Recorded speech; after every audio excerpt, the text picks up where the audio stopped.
don't have to tell you things are bad. Everybody knows things are bad. Everybody's out of work or scared of losing their job. The dollar buys a nickel's worth. Banks are going bust. Shopkeepers keep a gun under the counter. Punks are running wild in the street, and there's nobody anywhere who seems to know what to do, and there's no end to it.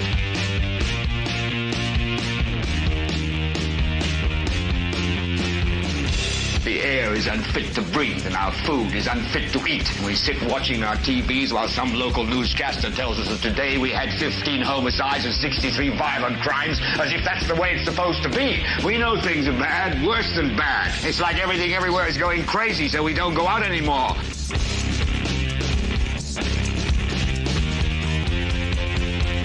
We sit in the house, and slowly the world we're living in is getting smaller, and all we say is, please, at least leave us alone in our living rooms. Let me have my toaster and my TV and my steel-belted radios, and I won't say anything. Just leave us alone. Well, I'm not going to leave you alone. I want you to get mad.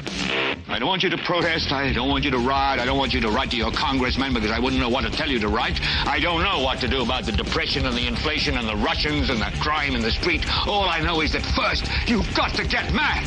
You've got to say, I'm a human being. God damn it. My life has value.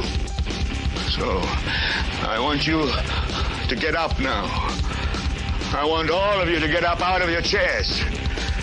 I want you to get up right now and go to the window, open it, and stick your head out and yell, I'm as mad as hell, and I'm not going to take this anymore. Well, hello there, ladies and gentlemen. Sorry we are a touch late. I apologize for the delay. We had a rainwater event, town hall at 7 p.m. tonight, which wrapped up at about 8. But by the time we got done talking with him and everything, I had to get over. And the topic that we're talking about tonight is going to be a little bit of a surprise for everyone.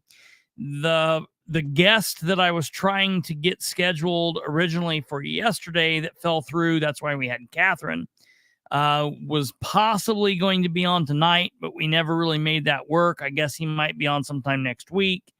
And I was going to talk about something else. However, I received our response today. I received our court response that I've been looking for from the other side, from Sheriff John Sproles' attorney. If you recall, in the last couple of weeks, last month, really, month and a half, we've been playing this tit for tat game where we have been passing back and forth court filings through the court to at and about each other to the judge. And we made the first filing. They made a rebuttal. We replied to the rebuttal. And then now, wait a minute. We made the filing first, and they replied to that. We then gave a rebuttal to their reply, to which they have rebutted our rebuttal. And that's where we are now. Now, there will be no more of that in this summary judgment phase. It is in the court's hands, the judge's hands. He's a very competent, intelligent jurist. I feel very confident in his ability to look through the bull crap. And so I feel confident that we could quite possibly get a ruling out of this. I'm not 100% there. I'm not 100% sure, but it is always a possibility. Now, I have said repeatedly, I'm fine taking this to court, going all the way, and going to trial. there's nothing more that I would love than to get this in front of a jury trial and have the jurors of Indiana listen to this man that wears the badge that's supposed to be a competent, well-rounded, well-meaning, well-adjusted law enforcement officer. However, instead it's John Sproles, and we know that something is a little off kilter there. So I've got to say, tonight's show is going to be a little wonky because it's been thrown together kind of last minute. We are going to go over this filing. It's only 18 pages. I want to make sure you're all aware.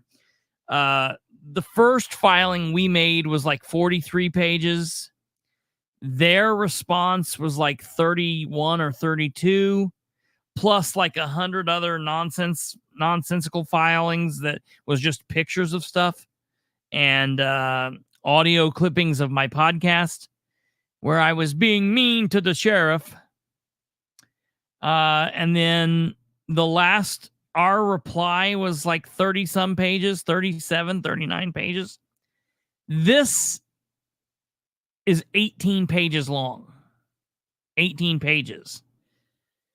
And I honestly think that there again shows that these attorneys are just over it.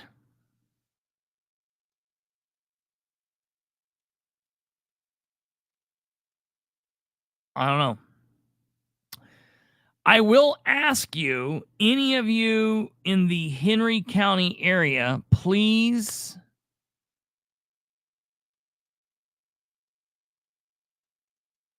share this, because as I was going on to share it, this is part of what took so long us getting on, it being 9:26. My Facebook let me know that I am in a timeout because I was apparently sharing too much. They're telling me that I'm oversharing. No way! Not me. Oversharing. So I want the people of Henry County to be able to see this, because it's very important that the people of Henry County see this. It's their sheriff. And listen, this is not just for me. This is not even just for the citizens of Henry County. This is not just for the citizens of Indiana. This is a federal First Amendment rights lawsuit. Joe Black says, so this is a reply to the rebuttal of a reply, or is this the rebuttal of a reply of the rebuttal? This is the reply of a rebuttal to the reply of the rebuttal to the reply of the filing. No, there's a filing, a rebuttal, a reply, a rebuttal. This is a rebuttal to the reply to the rebuttal to the filing. That's what this is. So we're going to go through that. And while this is a Henry County night, and that's going to be the primary talk of what we're looking at, something was released today. And I do want to take a quick look at it because it is very important. And amazingly enough, it also deals with what we're talking about. And it also nicely ties up what we were talking about last night with our guest, Catherine Callahan. So here in just a few moments, we're going to look through the Sproles' attorney's paperwork. But before we get there, first, I want to take a look at this video that was put out earlier. Your reply, I'm going to do a remix of this video and talk about it further on down the road and whatnot. But this is, in my opinion,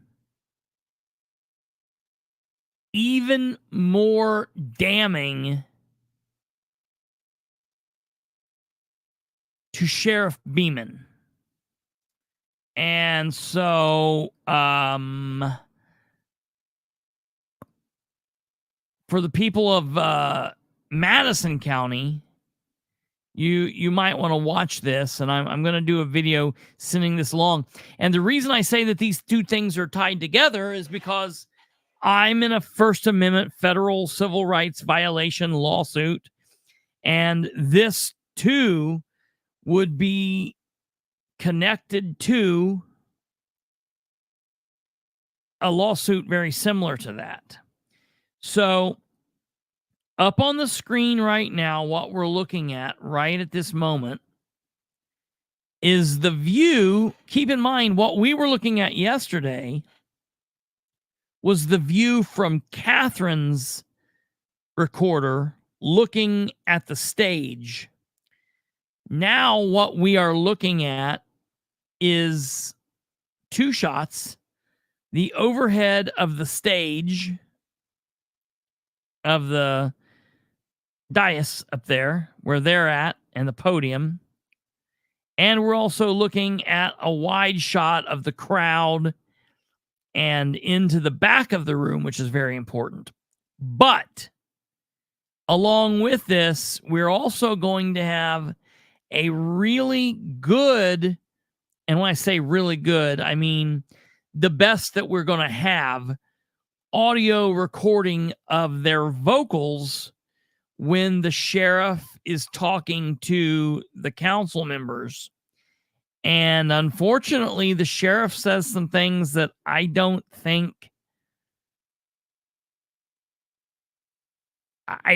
put him on our side. And they definitely don't put them on Catherine's side. And so, whatever. It is what it is. We're going to sort that. We're going to sort that out. It's going to be sorted. I'm going to take it out of, I'm not friends with the man. I mean, I'm not enemies with him. I've thought we've been cool and been on the same sides, but he'll make a decision, and we'll test the envelope, and we'll see what goes on, and we'll do what needs to be done. Okay. We're going to start this. We're not going to watch the whole thing, obviously. We're just going to watch the fight, and then when he's up there. Not the fight, it's an argument. So this whole video is 16 minutes long, and it starts out with the council talking, and then that Tom Ecker gets up there. He is the assistant to the commissioners.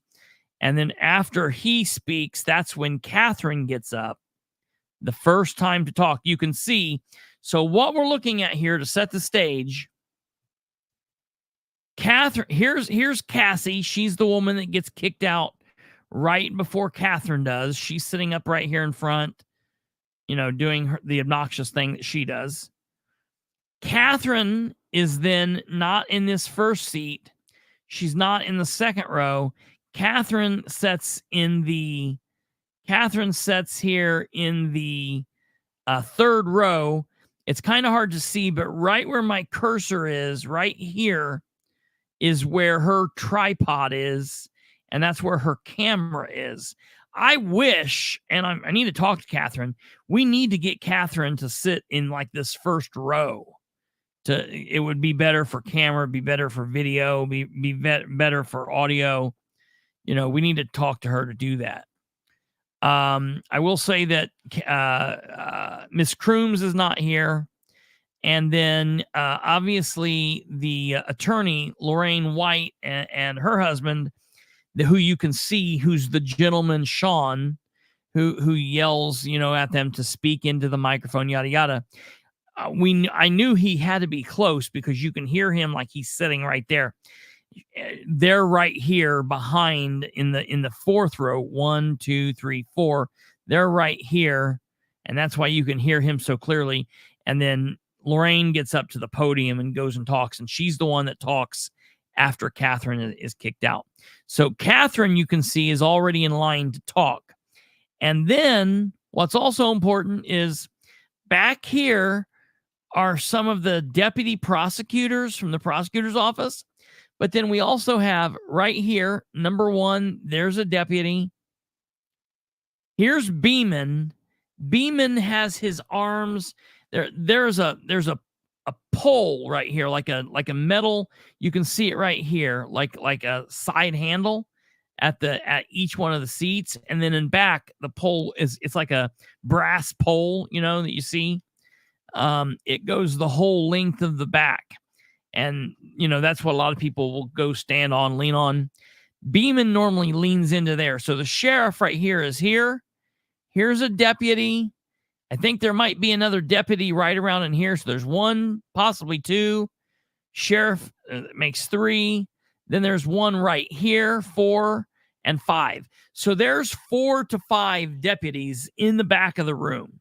Note that before we start here. All right. $3,000 to pay workers' comp. Talk here. Away from us. We did in government right now. So we got to pay our code deductible? Yeah. I It's just you. And that bill, that is the same public comment Okay, here Catherine comes. process. State your name, where you're from, and 3 minutes, please. Catherine Callahan. I'm a little confused. Maybe you can help me understand this. You guys just transferred money for the commissioners out of an insurance line. And that was their third request. Okay. Line. And now they're here today. Now, asking, interestingly enough, for whatever reason, the deputies start kind of getting in place. You notice the one he moved off the wall, moved over here. So now we've got 1, 2, Beeman makes 3, 1 back here against the war makes possibly 4, and here's 5. So I think there's 5 back there.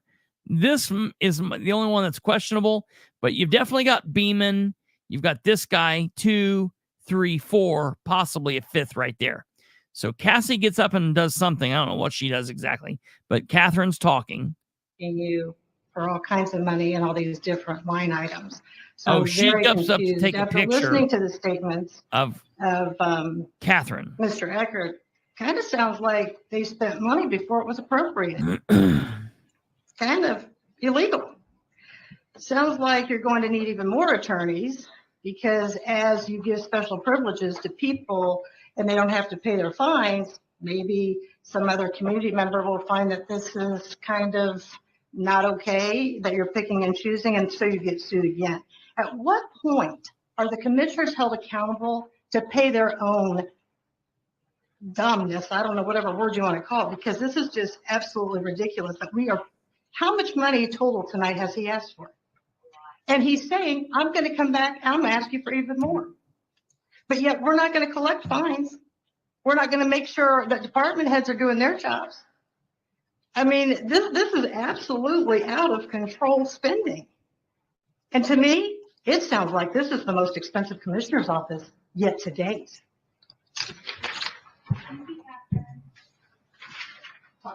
Is there anybody else that wants to speak to this issue?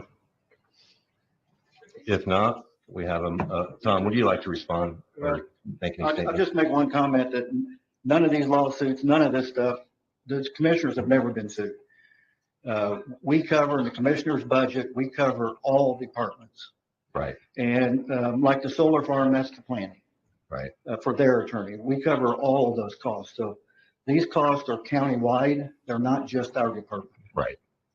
But you do get tort claim. I mean, that's a regular process every year we get through the same. Yes. We Yeah. all get tort And that's what claims. he's explaining. If another department gets sued, the commissioners are the ones that have to We're the pay ones that. responsible Right. to pay for it. Right. Responsible. Yeah. I mean, it's Okay. common government. All right. Is there any?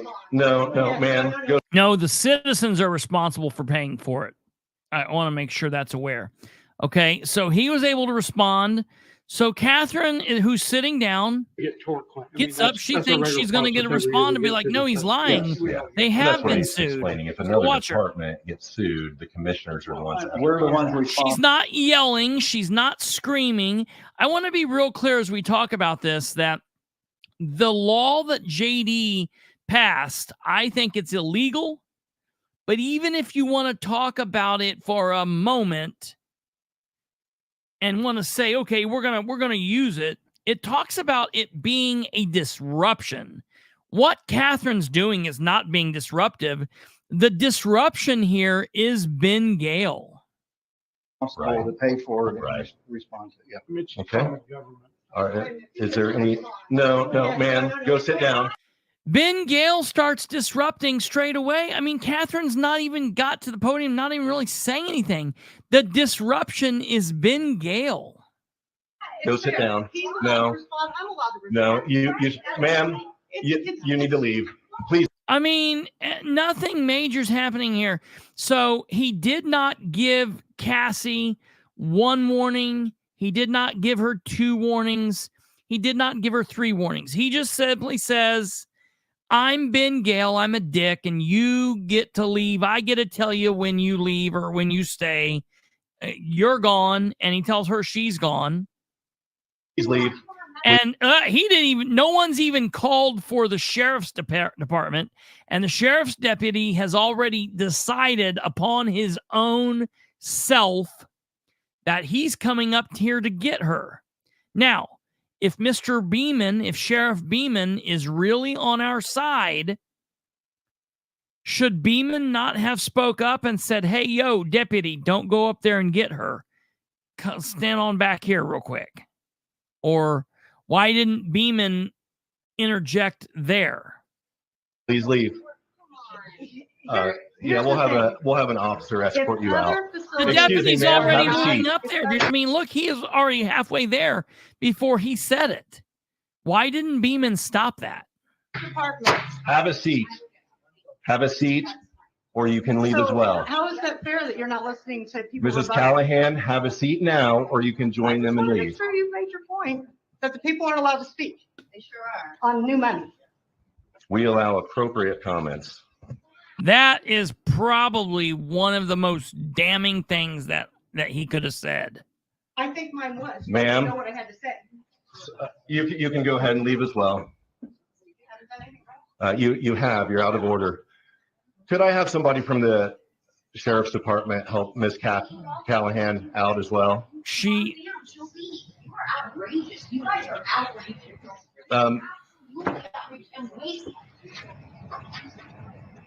We'll continue the meeting, Sheriff, after one of your deputies can help Mrs. Callahan exit the chambers. Now, I applaud the deputies. Other than that guy who I don't think is an actual deputy, I think he's the door bailiff, so he's used to guarding the door, and that's the reason he was Johnny on the spot, whatever. I applaud the deputies for not moving. I give them credit. Now, what's scary about what Beeman did is now they see he moves, so now until something else happens, what if he's not there next time? They'll think, oh, well, Beeman did it, so we're going to kick everybody out now. So Beeman comes up here.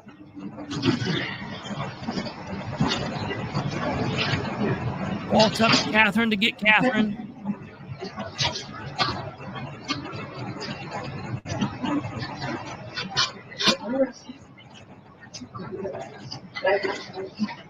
Of course, as we know, she said, you can arrest me if that's the way that you want to go, but I did nothing wrong.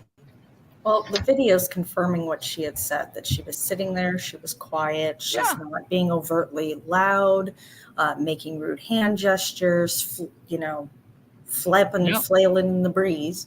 Absolutely. She is completely calm, collected, perfectly reserved, sitting in her seat. Yep. I mean, yeah, absolutely. This whole show has been put on by Ben Gale. So now Beeman comes down here to have his little powwow. Keep in mind, they're not telling Lorraine White, who's right here, to go sit down. They're not telling her. They're not. Why are they not banging the gavel at her? How do they know she's not going to say something? Like, I mean, what they did here was massively, massively wrong. How do they know she's not going to say something inappropriate? Yeah, right. Absolutely. I mean, is she not, she's not Asian, so they knew, Now,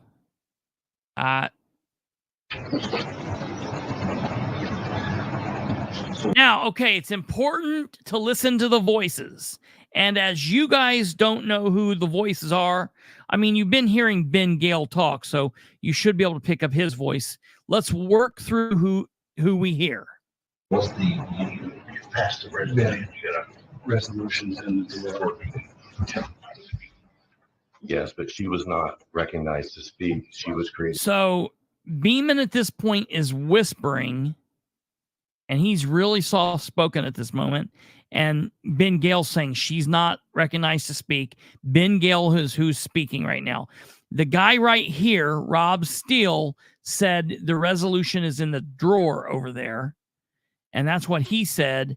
And now Ben Gale, right here in the black shirt, is speaking to Beeman right here in this black shirt.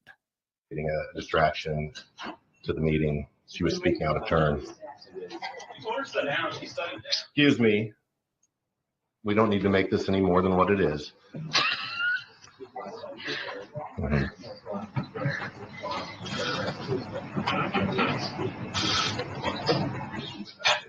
The attorney's talking to Beeman.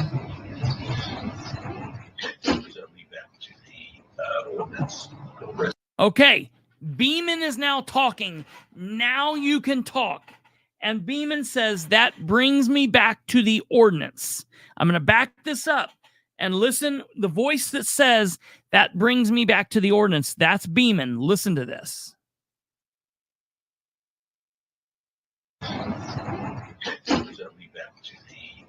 Ordinance, the resolution passes for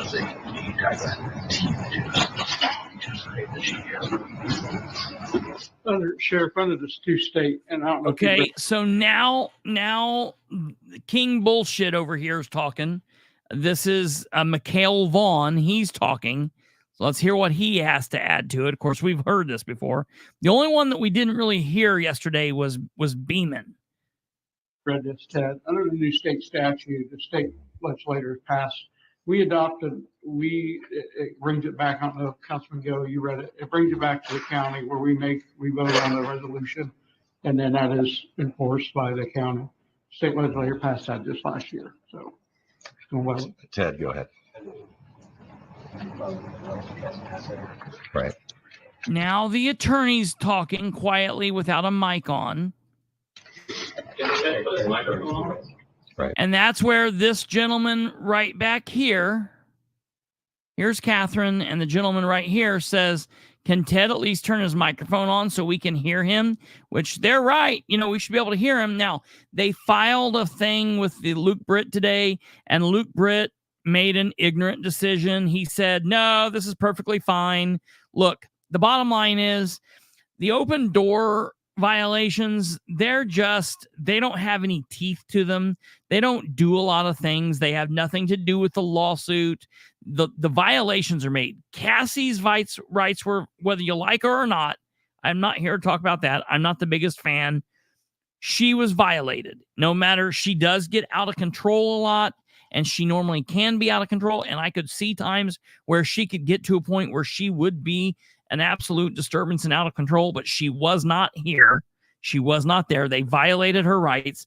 She's already been violated, and they're talking about violating Catherine.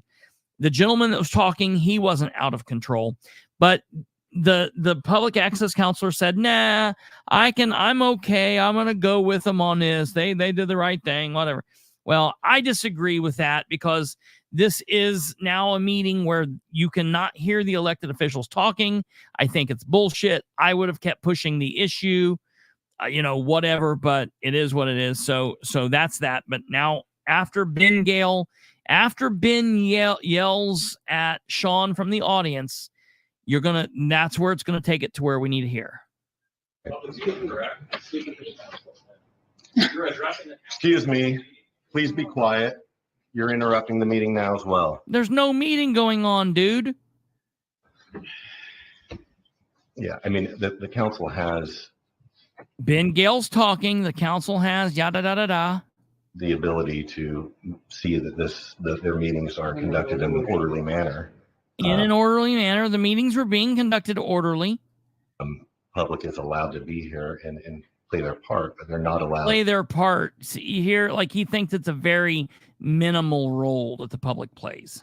to disrupt or There was no disruption going on. The disruption is this. steer the meeting. She has to be ejected the other way.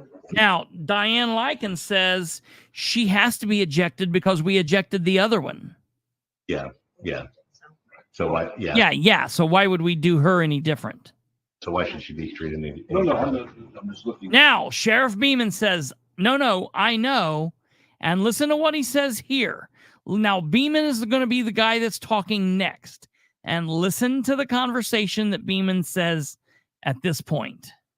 No, I'm just looking at the state statute. What's like he says, the trespass at this point?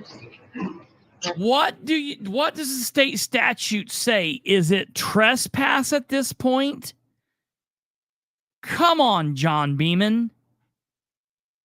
You know damn well that she is not trespassing.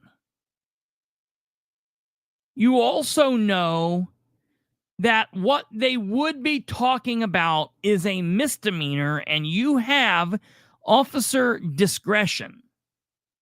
You know that you're the elected constitutional sheriff, and you don't take your orders from a bunch of ignorant, dumbass, bald men and bald women sitting behind the dais playing like they're elected people. Okay? That's not how that works, bro. Okay? So that really bothers me when he's like, so what is it? Trespass? I mean, what if they would have been like, yeah, it's trespass? You know, like that would. Now, thank God he didn't do anything, but why would you even bring that up? Whatever the council comes back to, we pass, and which is that resolution, Councilman Gale. Right. That's what you got to follow. What's Right. the state statute? That's not your jurisdiction. We just say you're rejected. Yeah. We just need her objected. That is what the Lycans just said. She just Yeah. rejected. What happens after that is. Right. I think you give a warning. What happens after that is, she's basically saying that whatever happens after that's up to you. And then Yeah. A warning was given. A warning was not given. They didn't give a warning, hey, stop, or you will be objected. He's like, sit down. Okay, you can leave too. That's what he said. That's not how this goes. They need to take a look at and state law, the unconstitutional law says 3 warnings. Continue to disrupt the meeting, so she needs to be removed. She from did the not meeting. continue to disrupt the meetings. Well, that's what I said. There's no Mhm. charge. There's no penalty to it, just rejection. And so he doesn't come back and be like, I'm going to make it real crystal clear with y'all. I ain't doing nothing to her. And I'm laying down the law. He comes back and says, I just want to be clear so there's no penalty to it, right? So he's like asking them, I just want to make sure you guys are you're telling me there's no penalty here, right?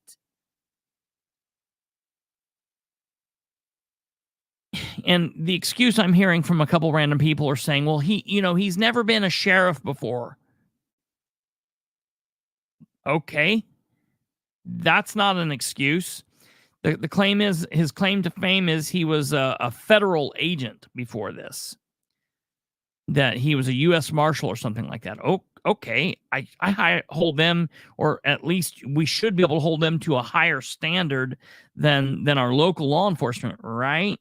Right, wrong. The bottom line he wasn't laying down any law here. He was talking to him, fishing, asking, and, you know, thank God he didn't do anything to her, you know, because they didn't tell him to, I guess. Thank you.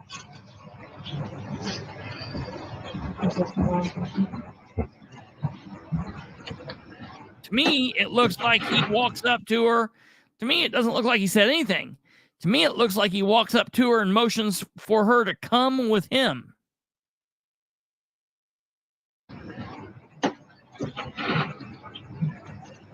There's no penalty to it, just an ejection. Okay, thank you. Watch.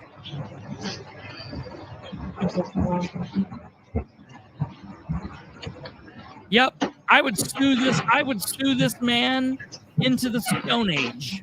The code is up in the overlays. Okay. Goody. So this is the a governing body may adopt reasonable rules or policies governing the conduct of a meeting, including any of the following: reasonable restrictions on the time allotted for attendees to speak on a topic, reasonable steps to maintain order during a meeting with respect to attendees of the elected officials or governing body, a procedure for the presiding members of the governing body to issue warnings to attendees who disrupt a meeting, subject to subsection G. The procedure may provide that if attendees receive 3 warnings, the presiding member of the governing body may, upon issuing the 3rd warning, direct them to be removed. That was what the Yeah. next section said. This one was interesting too, though. Oh, okay. So it's not directing the governing body? Right. Direct, and it's just about the removal shit. Them to, okay. Okay, but this part's interesting. The governing body must notify attendees of any rules or policies that are adopted under this section by posting the rules or policies in a visible area at the entrance of the meeting or location, making announcement of the rules or policies at the meeting before taking oral public comment. And I think they do. I think they have done that. So they have the ordinance. That's the thing that Catherine took a picture of. They have posted it on the billboard at the front of the when you walk in. And I think that they do say, you know, like, remember, you've got to keep blah, blah, blah. I mean, I think they would fit that category. Okay. But so I think they do. I wasn't do that. sure if they had done that or not. Yeah, I think Because that. he said the ordinance is in the drawer. Well, yeah, for them to be able to read, it's not. Well, first of all, it's a resolution that they did. I don't know what they did, if it's resolution or ordinance, but they've got for them to read. But they have a copy of it. The thing that Catherine took yesterday that we said we couldn't read, she took that outside the thing. It's always posted up there. It's a resolution. It is not an ordinance. Yeah. So it has no authority anyway. There's no real teeth to it. Nope. So, it's a resolution. That's the main thing. So, you know, these are some interesting things. These are definitely some. I love that this was put out. That I was looking for this, and yeah, right. I'm not an attendee. I'm a citizen. I don't know who an attendee is. I'm not attending anything. So yeah, no. I just again, I don't know. I think this looks bad on Beeman. I'll put it to you this way. This makes me feel less happy about Beeman. Like, I was still saying a lot of good things yesterday about him. This changes a lot of that.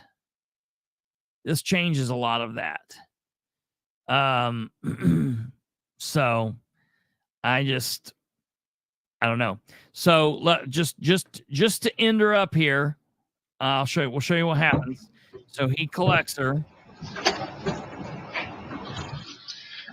Is your comment about the new money request? It is. Once this is finished, then we'll have you begin.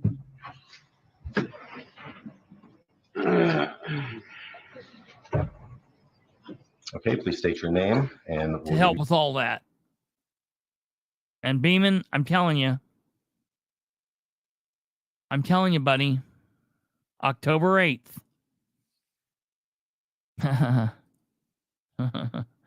All right. So that's that. And I don't know. Lawsuit material, in my opinion. No question. No question. Okay. Now, onward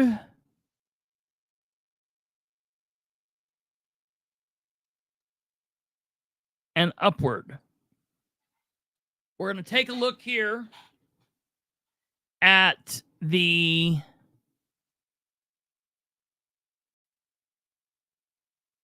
brief filed, the 18-page brief filed by the attorneys representing the little man of Henry County, our Henry County Sheriff, John M. Sproles. I want to make sure you guys can see this.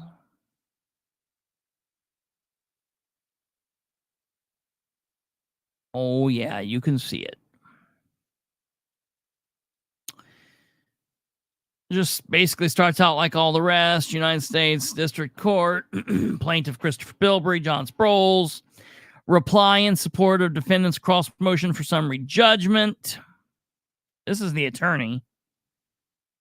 So either he's like over Sproles or he's just not a good attorney. One of the two. I don't know.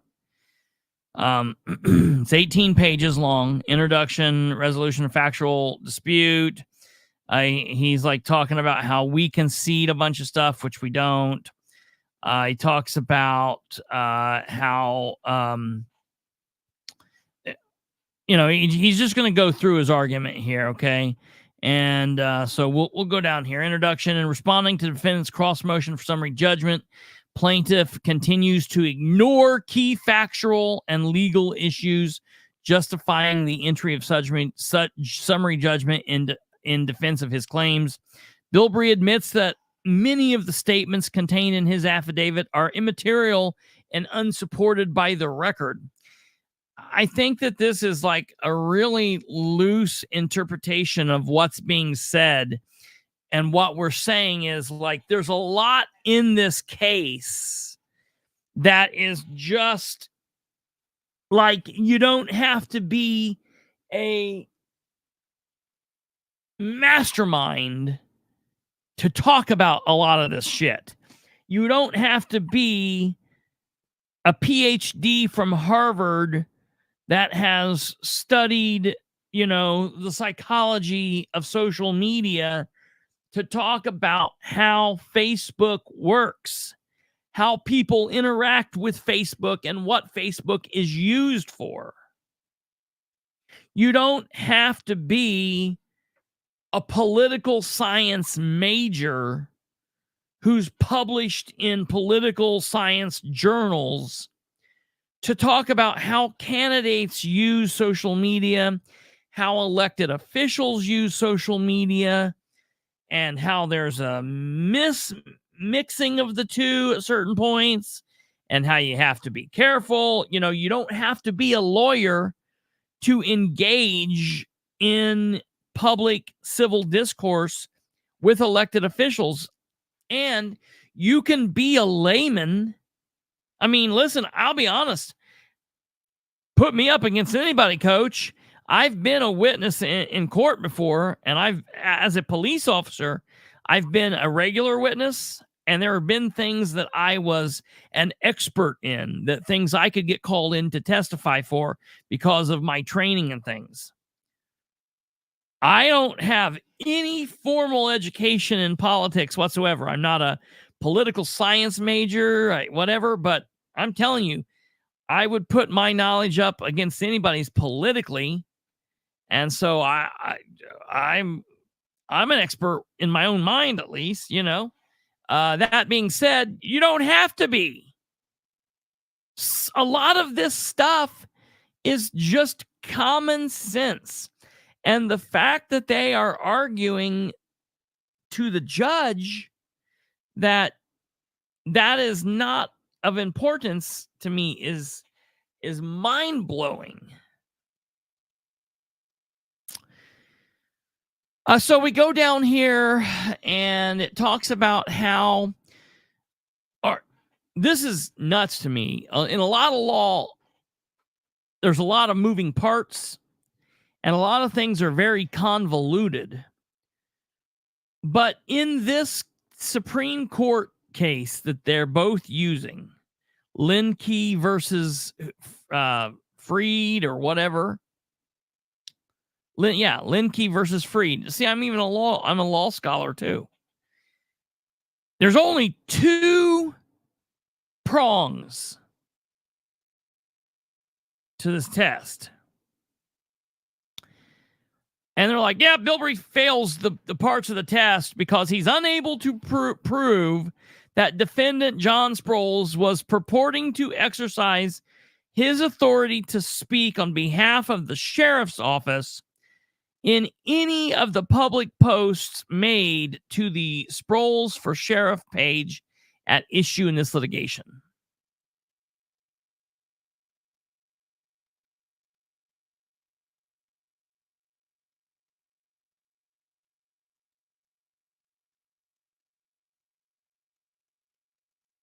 So the number one thing of the first prong is that I have to say,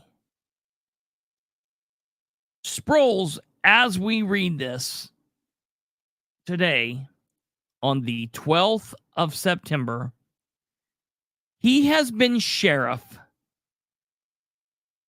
since January 1st, midnight, January 1st, 2023. So for the entire year of 2023, that's 1 year. So then January 1st and midnight 2024, that's his 1 year mark. Now this is the 9th month. So we are now at 1 year and 9 months. This is the 12th day of the year. Okay, which means we are at 1 year, 9 months, and 12 days. This is the 22nd hour of the 24-hour day.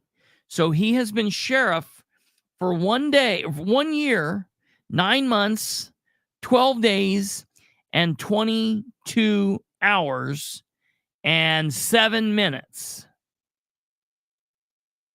And all that I need to do to prove that he has violated my rights is to say that at some point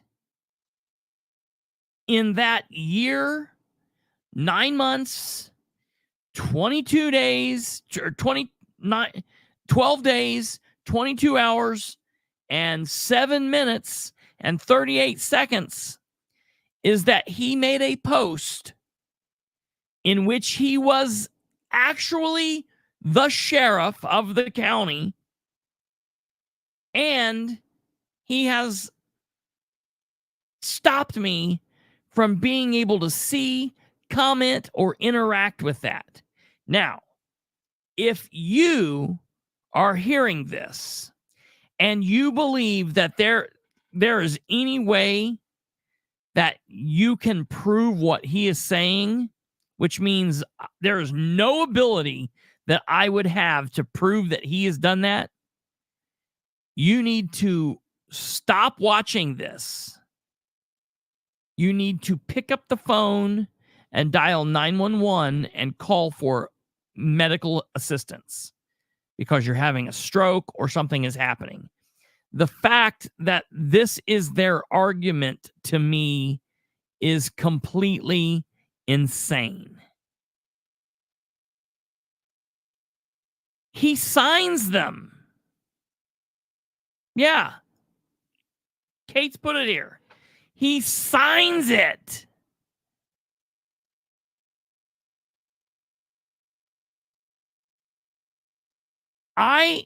For the life of me, I almost feel bad for the sheriff. Like, I feel like we need to contact him and be like, look, are you sure you don't want to, like, maybe look at getting different counsel?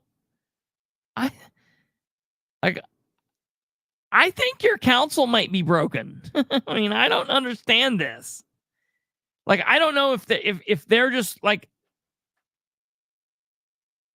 my attorney and I talk about things that we file. We discuss things. He's the attorney, so I defer to him on shit that I don't know. But he defers to me on things that he doesn't know, like what's going on specifically in the life and how things are going on and da-da-da-da-da. There are things that he asks me, like, my opinion on, and he will, like, do. And then there are things that it doesn't matter what my opinion is. He's going to do what he wants. Now, if I don't like that, I can look for another attorney or whatever. But he's the legal mind. I would think that that same thing is happening with the sheriff, but maybe it's not. Maybe they're just saying, we're going to put this in. You don't have to like it. Whatever. We don't work for you. You know, we dropped you as a client and we still have to get stuck with you doing this. We think that you're a psychopath too.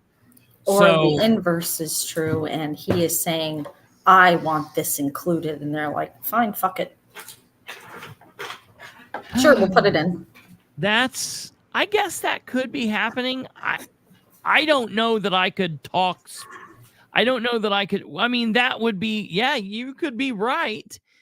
I don't know that I could just talk Gavin Rose into putting something in if it wasn't legitimate.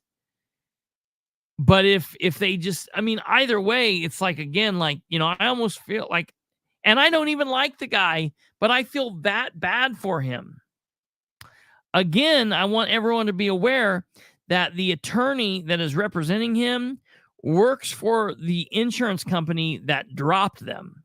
So keep that in mind when we're talking about this case. Okay.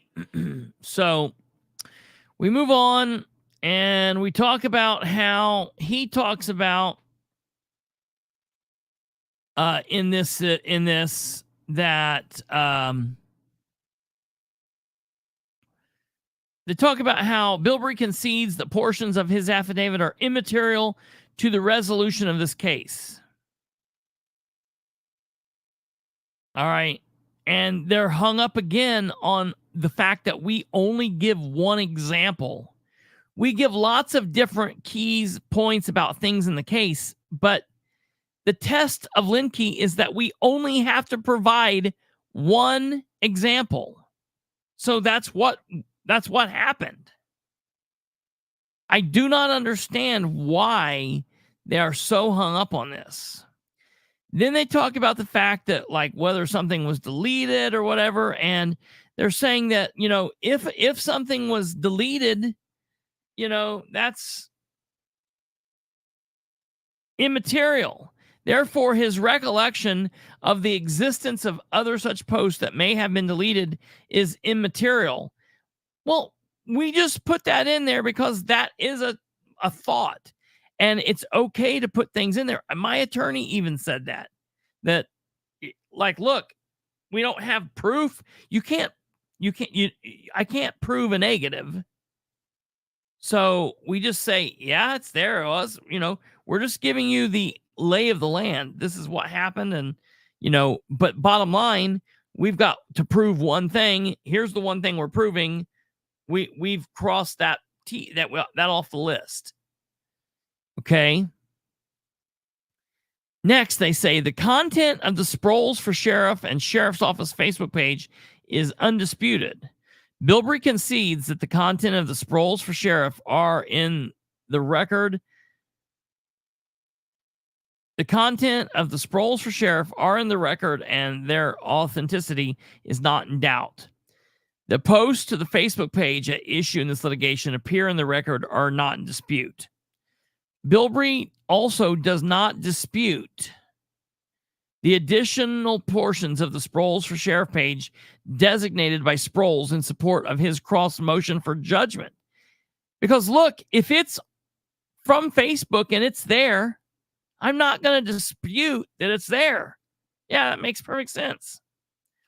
Bilbrey attempts to dispute the defendant's statement that if from March 8th of 2022, so he was not sheriff,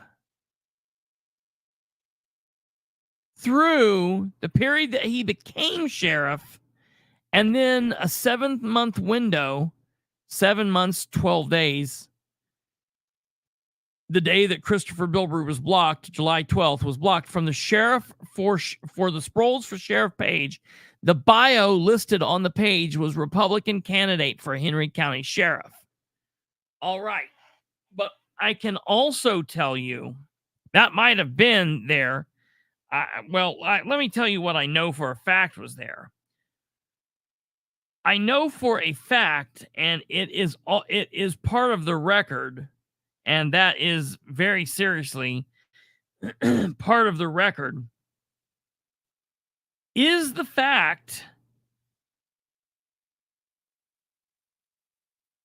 that prior to being blocked by the sheriff,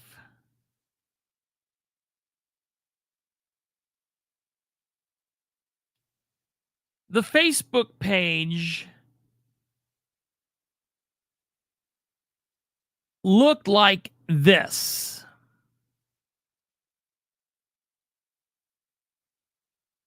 John M. Sproles - Henry County Sheriff. The banner read John M. Sproles, Henry County Sheriff. How many of you people get on a Facebook page and before you interact with it, you go looking into the bowels of the page? You click on the About button, you go find out when the page was created, you find out all. Nobody does that. I mean, you might for various reasons if you're researching something, but the bottom line is, I am aware that Sheriff Sproles was at one point a candidate for office, and I am aware that he ran a candidate's page.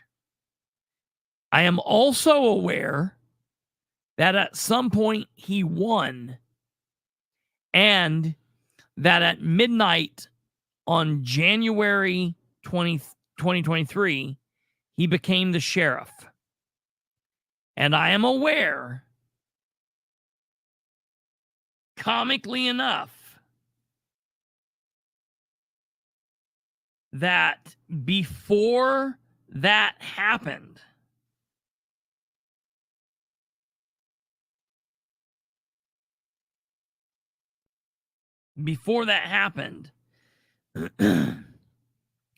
he went in and he changed the page from the candidate title to the page that said, I'm the sheriff now. Period. That happened. Folks, that happened. I can't. It happened. And it was that way from that point until the day that he blocked me. And then when he blocked me and he knew it was an uh-oh, he then went in there and started changing things around and saying, this isn't a government page. This is my own thoughts. And he still left it as the John Sproles, Henry County Sheriff, until like October of that year. And then in October of that year, he must have thought, duh, why don't I change the name back? Well, that's fine. You can do that.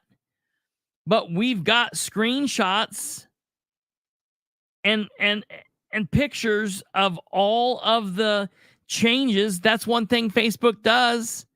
Anything you edit or change on Facebook, it keeps a detailed history of. And so I have literally every adjustment he made. Every adjustment that he made, I have the timeline of. This guy is nuts. All right. So come on down.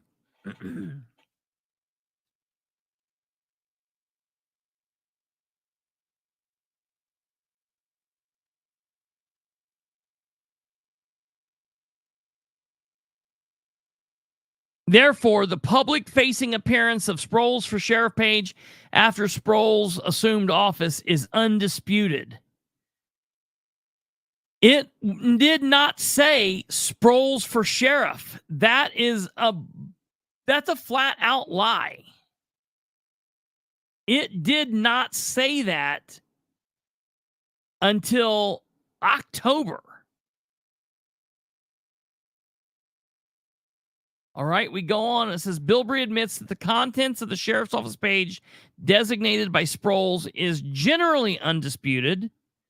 But then I incorrectly claimed, that's what they're saying, that the operation of the sheriff's office page is largely immaterial to the cause.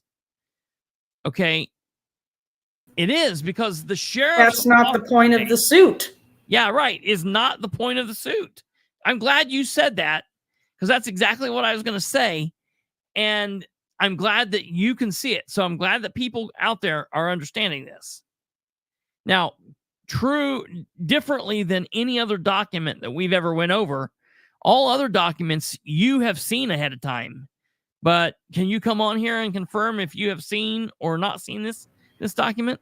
No, I said before the show even started, I haven't seen this, so I'm kind of excited. Yeah, you did not know that this was going No, on. and it's obvious I haven't seen it because I always do all the highlighting. Yeah, she puts the highlighting on the page. I didn't even know you'd gotten it back yet, you dick. Yeah, I didn't know that either. This was a surprise for everybody. Okay.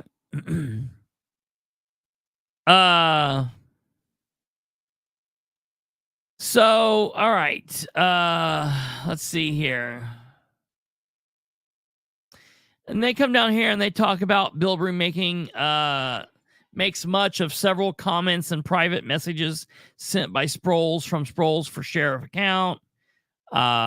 Look, the bottom line is what they're trying to say is when the sheriff acts as a sheriff and he comments using that page or whatever, that it's him in his personal capacity and he has a freedom of speech too. And I can't say anything about that. But anytime that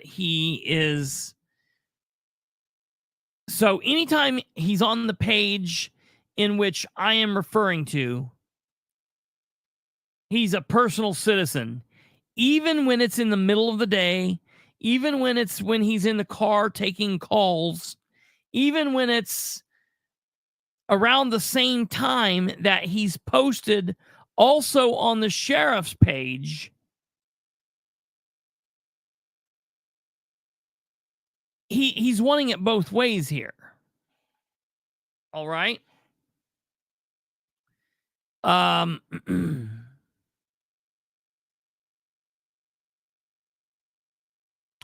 This is interesting. The parties agree that the case should be decided by the application of the two-part test recently established by the U.S. Supreme Court, Linkey versus Freed.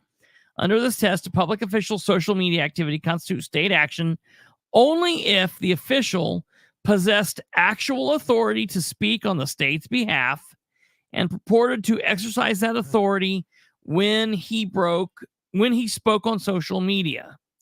The Supreme Court emphasized that the application of the test to determine whether state action occurs demands a fact-intensive inquiry. All right, fact. They're saying that my argument is overly broad. My argument that the sheriff is the elected sheriff. There is no one else above him. He has to ask nobody to make official statements on anywhere. He could write on a piece of toilet paper. And if he puts that out as his official, an official edict, as his decree on a piece of toilet paper, that is an official statement.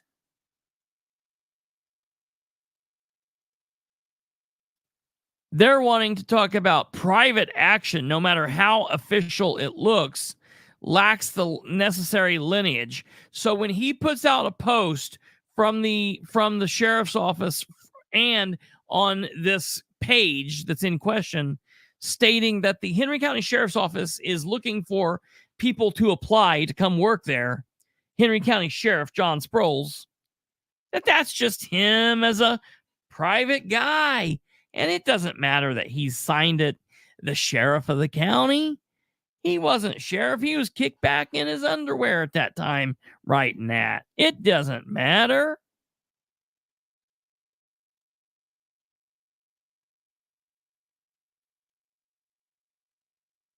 There's no dispute that the sheriff's office page is the official government Facebook page of the Henry County Sheriff's Office, and Sheriff Sproles uses it in furtherance of his responsibilities as sheriff.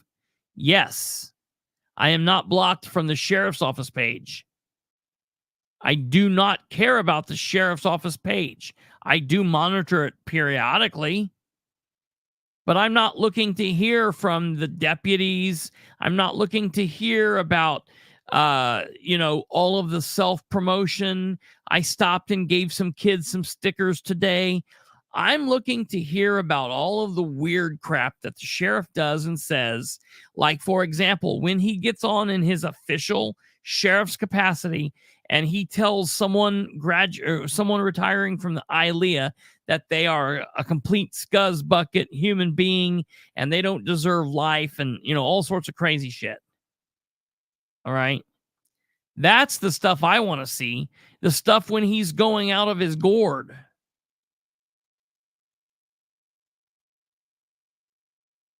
Sproles is exercising his personal free speech rights by posting to the Sproles for Sheriff Facebook page.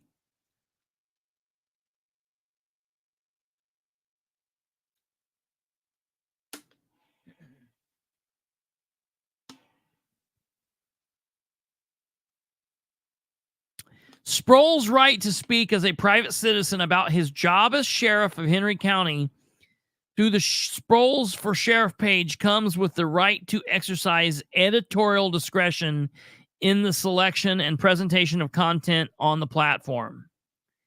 I would probably agree with that when it comes to him commenting about the campaign, hiding stuff about the campaign if he wants to hide it, or whatever. But when he's on there taking official action, like posting about an official directive that we are not going to answer calls for service in small towns because of X, Y, and Z, and that is now blocked and I can't get on and access that, that is not private. And he does not have a right in that way. That is a state action. I'm sorry. It seems like we're arguing two different things. It really seems like I'm arguing what a Ferrari is, and Sproles' attorney is trying to give us the definition of a squirrel.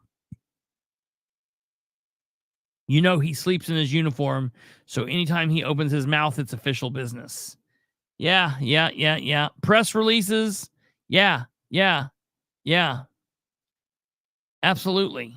Okay, let's move along here.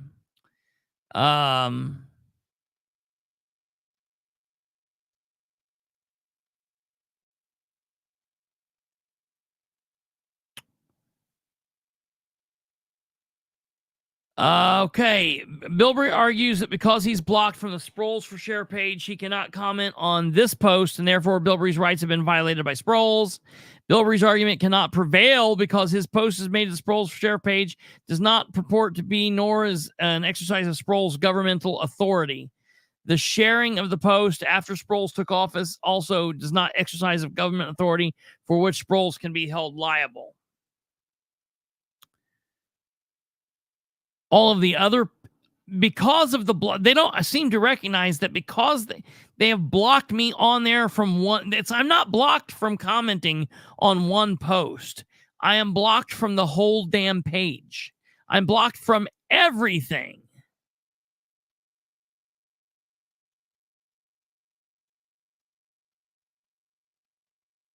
They also go on to talk about how this is funny. This is funny. Anybody that knows Sheriff Sproles, now read this next line. There's no dispute that Sproles took office as Henry County Sheriff at 12:01 a.m. on January 1st. The post at issue acknowledges as much, saying, at 12:01 tonight, my time to serve will begin. Well, honestly, asshole, you were a deputy beforehand, so you should have been serving the people before, but I get it. You don't understand that because you're not a real cop. The post listen to this. This is what I think is interesting. The post contains multiple Bible verses and Sproles' expression of gratitude to the people of Henry County who voted and elected him in as sheriff. A reasonable observer would recognize that these are expressions of a private religious person and political candidate prior to taking public office and not the official pronouncements of the Henry County Sheriff's Office. Okay? From the same guy who posts all over about baptizing inmates. Yes. Okay, great. I hope that the people out there watching this is also, I mean, you're really in tune to this stuff, even though you've never seen this because of this. But they're trying to use, it's because in their mind, a government official would never specifically go throughout his waking life in the way that he does. Now, I want to be very careful because I listen, I end every one of these shows by saying God bless. And I would say the same thing if I was an elected official. All right, no problem. I'm sorry. How do you open a session of Congress? Yeah, with a prayer. With a prayer. Absolutely. Yeah, so absolutely. This is part of our official government stuff. Sure. And Congress, they do Jewish prayers, though. They do Islam prayers. They do, you know, and each member of Congress, as a member of Congress, expresses their faith. This is fine. Yep. And I'm okay with someone doing it. Some people aren't. So they're saying he can't be violating your rights because he's expressing his freedom of religion. Yeah, right. Which he is expressing 24 hours a day. Yes. I mean, he really steps over the bounds in my opinion. Well, I would like to show you something since we're at a nice pause here. We're talking about taking official action. Okay. So can you answer a question for me? Yeah. Who hires people in a sheriff's department? Who does the hiring? Well, so the sheriff's department, essentially what would happen would be they would apply to the sheriff's department and they would submit the application in the sheriff and there would be people in the office that would do like the interview process and all of that. Mm-hmm. And then it would go to, I don't know if okay, let's go with the shorter question. Okay. This one's a yes or no. Well, I was just going to say, I don't know if Henry County has a merit board process or not. I would assume they do, but yeah. But here's a really simple question. Yeah. Does a candidate hire people? No, the candidate's not. I mean, the sheriff is not hiring people straight out. Yes, but a candidate be able to hire? No, I mean, a sheriff is involved in the process. Yeah. Not a candidate. Can you look at this? Yeah, right. Let's look at this. Absolutely. So when is this posted? Oh, this is posted on September the 3rd. Yeah. And look, we're sharing things from the Henry County Sheriff's Office to a candidate page. A candidate who has no authority to do have any kind of involvement in hiring. Yeah, a candidate is not going to do that. Would this be posted because he has authority and this is state action? Yeah. It continues to this day of him. Okay, so Brenda violating. They are. Oh yeah, that is right. Yeah, that is right. Boss Hog Liberty's on the merit board. Oh, that's right. Yeah, he's got that for his endorsement. Yeah. So they do have that. However, the sheriff is very important on that. And I'll put it to you this way: if the sheriff says, "Hey, I want this guy on," they're going to go that way. That they're going to do what the sheriff wants. So the sheriff's involved with that. Candidate, if for example, if you could run for sheriff of Randolph County, anyone could run for sheriff. Okay. But while you're running against whoever takes over for Art next time, while you're running, you don't put up information saying, "Hey, we're hiring people down at the sheriff's office. Come, I'll hire you." You can't do that until you are the person. Yeah, isn't that amazing? Oh, well, damn it. You've just ruined all my hopes and dreams. I know, isn't that crazy? And please understand my confusion because there's a little bit of a difference between city and county hiring and how all that stuff goes and whatnot. So the sheriff's department thing, I know Delaware County has a merit board. And I assumed Henry County did. I forgot about Jeremiah being on the merit commission. Comical to me. That's comical. All right, forward ho. And Let's See Cloud said, "What happened?" I don't know why. I don't know what that was about, but all right, what happened? Let's see. I'm not blocked. I'm not blocked from a page I don't care about. Okay, there's not. We're still not saying anything there. Sproles was not purporting to exercise government authority by reposting announcement from the sheriff's office page on the candidate's page or otherwise posting his actions as sheriff. Bilbrey's argument that the Sproles for sheriff page is unambiguously governmental ignores the key passage from Linkey and discounts the prominent information identifying the page as a private campaign page. Bilbrey relies heavily on the change in the page's name and banner on July 1st, 2023. Bilbrey reluctantly acknowledges at all times, both before and after Sproles took office, Henry County Sheriff, the Sproles for Sheriff's page contained the following information prominently displayed on the page's banner. Well, I didn't reluctantly say anything. Whatever. Let's do something here real quick.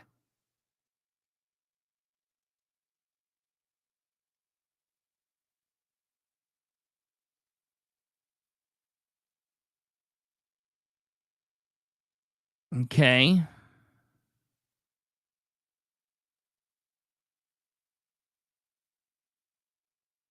Let's see.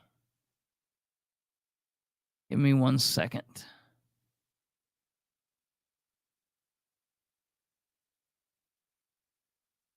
Okay.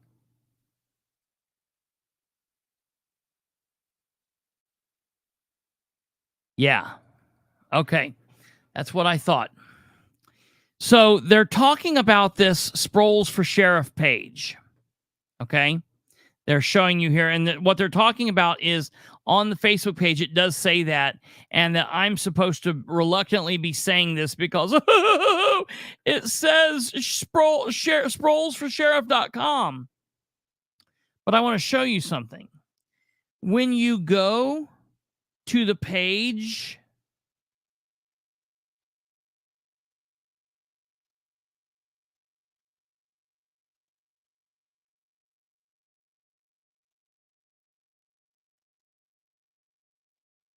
that is the SprolesForSheriff.com page. It's still there. You can still see it, but you can't click on anything and get anything to work. You can't click on read more. I'm clicking. You can't click on it. It's not. I don't know if I can. Let me see if I can get this to work. Can you hear that clicking? I cannot click on. I can't put anything in here. I can't get. So this page is up, I guess, but it's not being maintained. Home, meet John Sproles. Okay, clicking platform. Oh, there, that lit up. Now let me click on it. It's not letting me click on it. It's not letting me click on it. Early voting. It's not letting me click on it. So, So it goes to a campaign page. It's basically a dead that's end. inactive. I would say at some point, it was copyright 2023. I would say at some point, He let it lapse. this will die or lapse out. I don't know. I don't know how these things work. But, I also am not caught up with the fact, like, we didn't reluctantly share that. We posted all those pictures. We put all those pictures up. I'm not trying to hide anything. We put up these things, and showed where they were, what they, where these things were. It's no big deal. It's all true. After the fact, after our lawsuit, he did change it back to a campaign page. We will admit that. Sometime in October, several months after, he changed the name and things. Okay.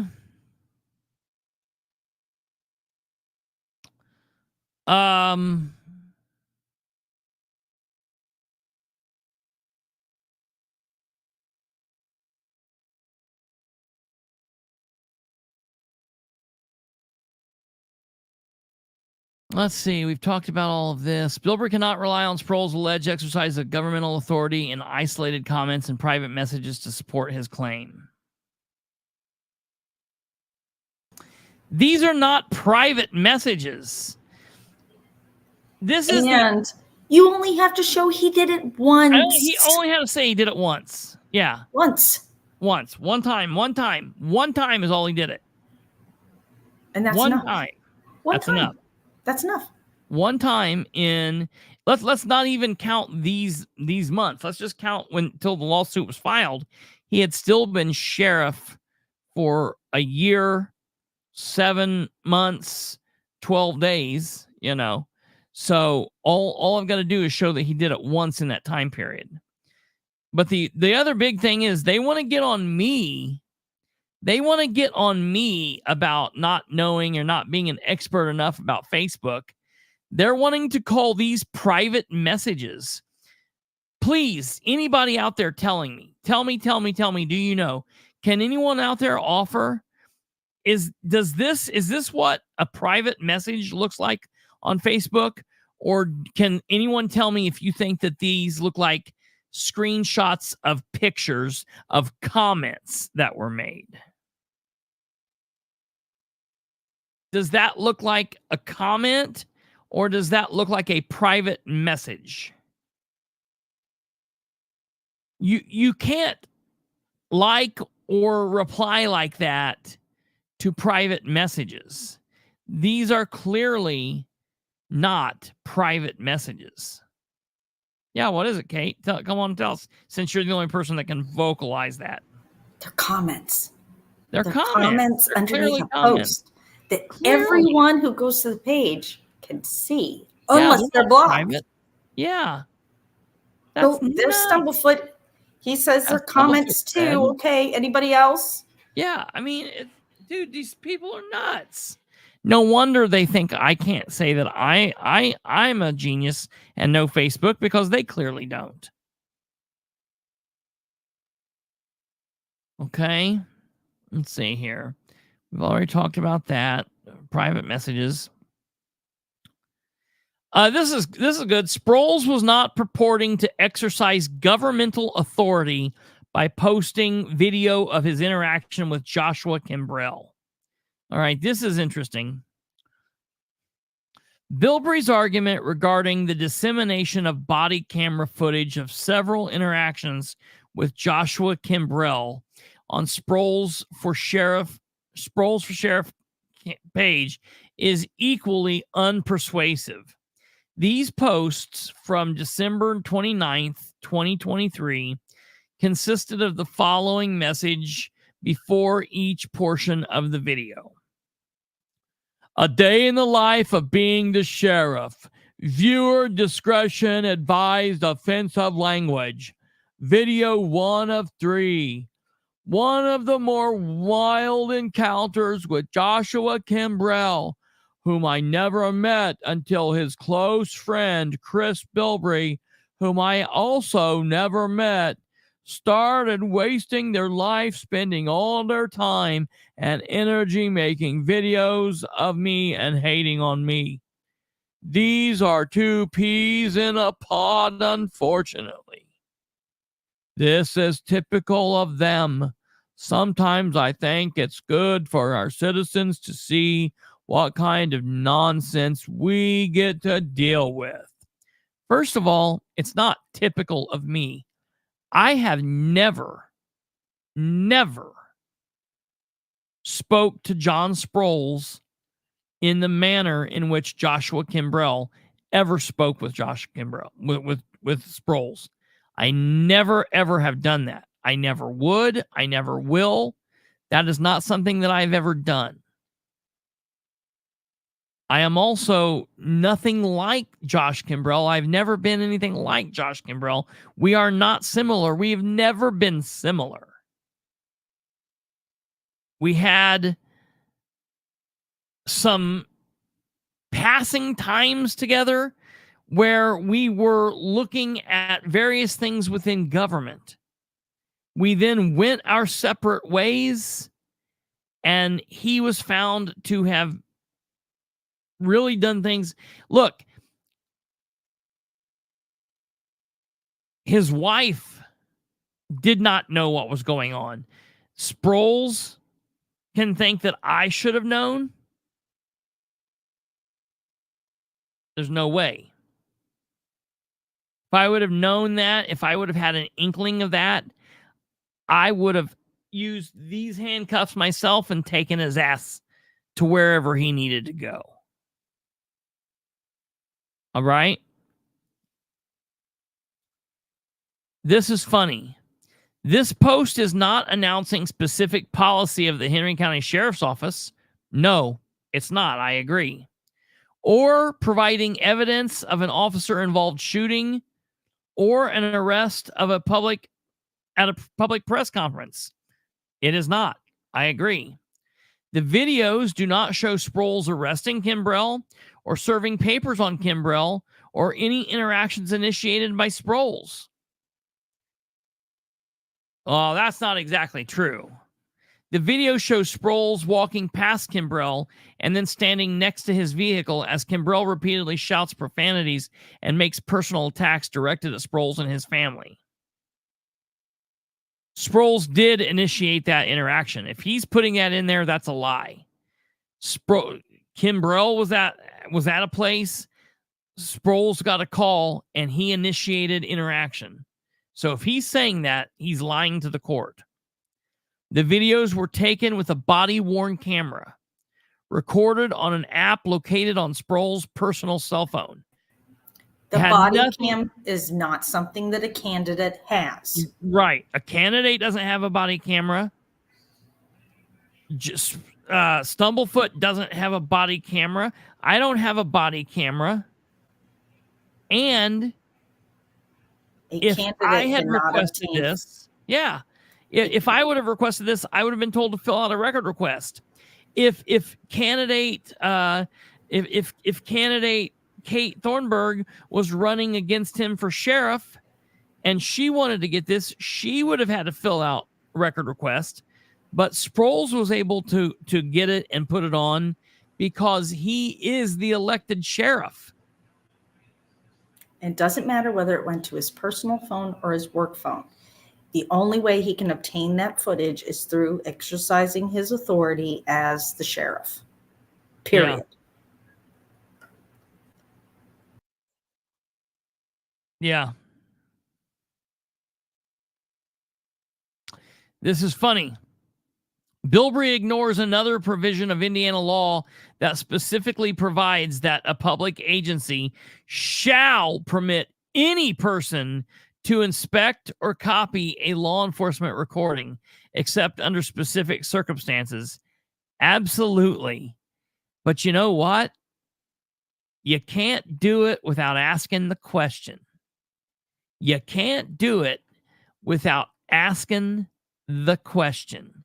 You will not obtain it at no cost. Yeah. You will not obtain it within 48 hours. Yeah. Well, he posted it within minutes of the event happening. He posted this before he even got back to the department. I knew it was fast, but I couldn't remember. Yeah, there's no humanly way possible. So there could be a police action going on right now. If I'm sitting here and there's a police action going on right now, I'll take this for example. Monday night, I was sitting in a council meeting. And I decided to leave the council meeting when it was over to come home to do a video. On my way home, I pull over because there's a police car behind me. He whizzes past me, blasting real fast. I'm getting ready to turn to go down and get Subway to get something to eat before we come home, and 3 more cop cars blast past me the other way. Then here comes an ambulance. Well, lo and behold, there was a stabbing that led to a murder in Morningside. And they were going to that call right then. The police that all turned up there all had body cameras on. I was right there in the area. They passed me. Why haven't they provided me those body cameras yet? Why haven't I been provided the body cameras of the crime scene? You want to know why? Because they don't give a shit about me. I haven't asked for them yet. Until I ask for them, I'm not going to ask for them. I don't particularly care about that. But until I ask for them, I'm not even going to be told yes or no. Sproles was asked in the deposition, did you fill out a record request? To which he said no. Documented. So the fact that he thinks this is nuts. Conclusion. The designated evidence shows there is no genuine issue as to any material fact, and that Sproles is entitled to judgment as a matter of law in defense of Bilbrey's claims under 42 U.S.C. 1983 and the First Amendment regarding Sproles' Sheriff Facebook page. Therefore, this court should enter a summary judgment in favor of Sproles and against Bilbrey on defendant's cross motion. Summary judgment. Respectfully submitted. Somebody I think that hates Sproles. Has to be. And thus is the end of this madness. So it's in the judge's hands. The judge is going to make a decision now. The judge will decide what will happen. And I don't know. I don't know how I want this to go. I want it to be over. People don't realize, even like, I'm not going to go to jail at the end of this. Nothing's going to happen. I'm not going to get buku billion dollars because I didn't chop my arm off. I wasn't arrested and I didn't spend a year in prison on false charges or something. So this is not going to set me up for the rest of my life. Winning this, whether I do it through a jury trial or I do it by a judge's determination, is going to be a big deal. I mean, in my opinion, it's going to be a big deal.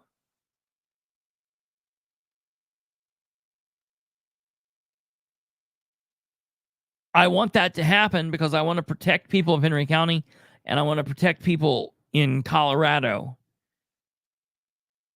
So I really don't care if it happens through this judge's order or by going to court. I would kind of like to go to court and like to see Sproles' face, but I also would like this to be done. I mean, it's still nerve-wracking anytime you do something like this. So, I'd like it to be over, but I also, either way, I'm fine with.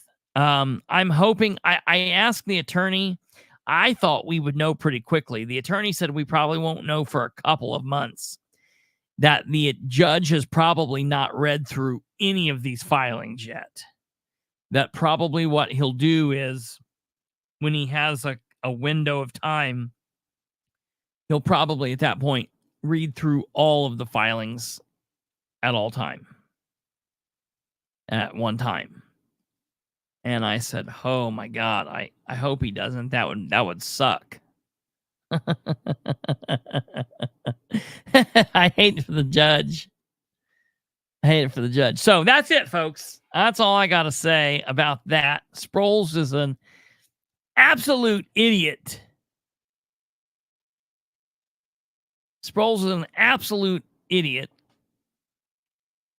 And it might be catching.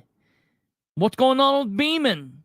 What's going on with them over there? Are they afraid of the Cajun Asian? What's happening? I don't know, man. It's really weird. We're gonna help the doctor see the light. I like that she still gives the benefit of the doubt to people. I'm cynical and I'm tired of all these people, and I realize, but she still sees, she's still new to this stuff, so I don't hold that against her. It is what it is. We'll help her out. All right, ladies and gentlemen, man, I feel like we've done 3 weeks in this week. This should be the end of our craziness. But I did say, oh no, did I say we'd be on tomorrow?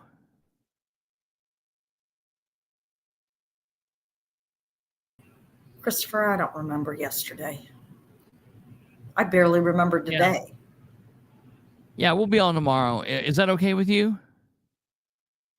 Okay. Yeah, we'll be on tomorrow. This is Thursday, September 12th, 2024.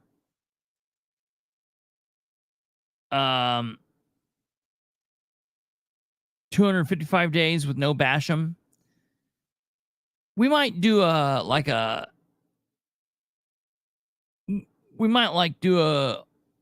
kind of a debriefing tomorrow, unless something crazy goes on.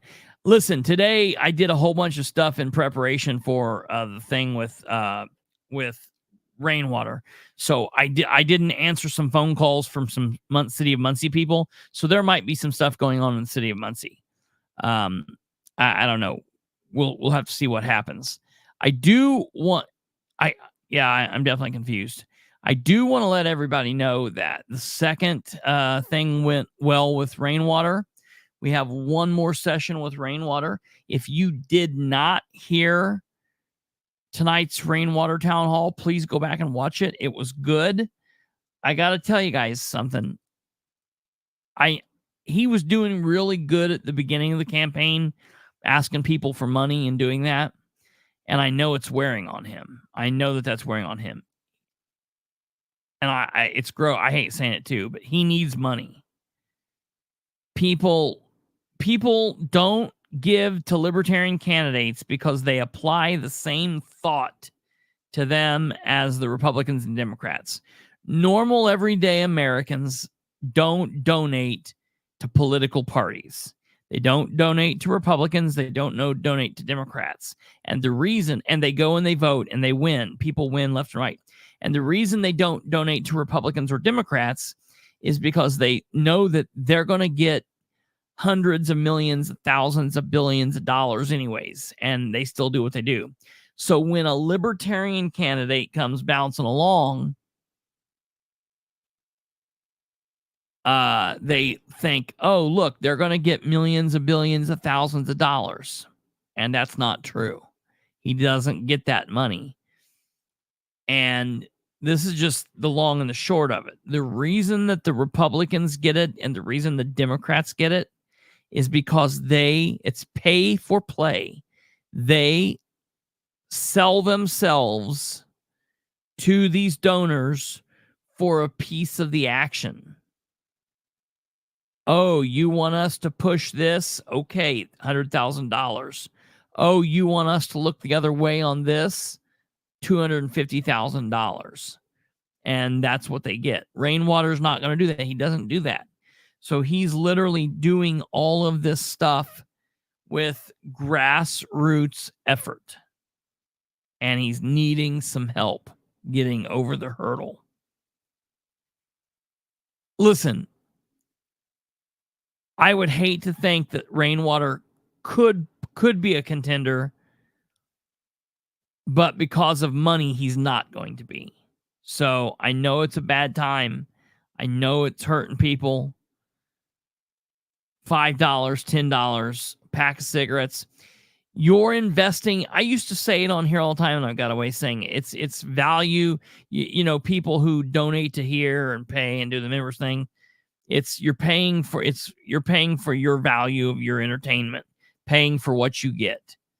You're paying for what you believe in. And if you like this material, you know, you pay for other hobbies and interests.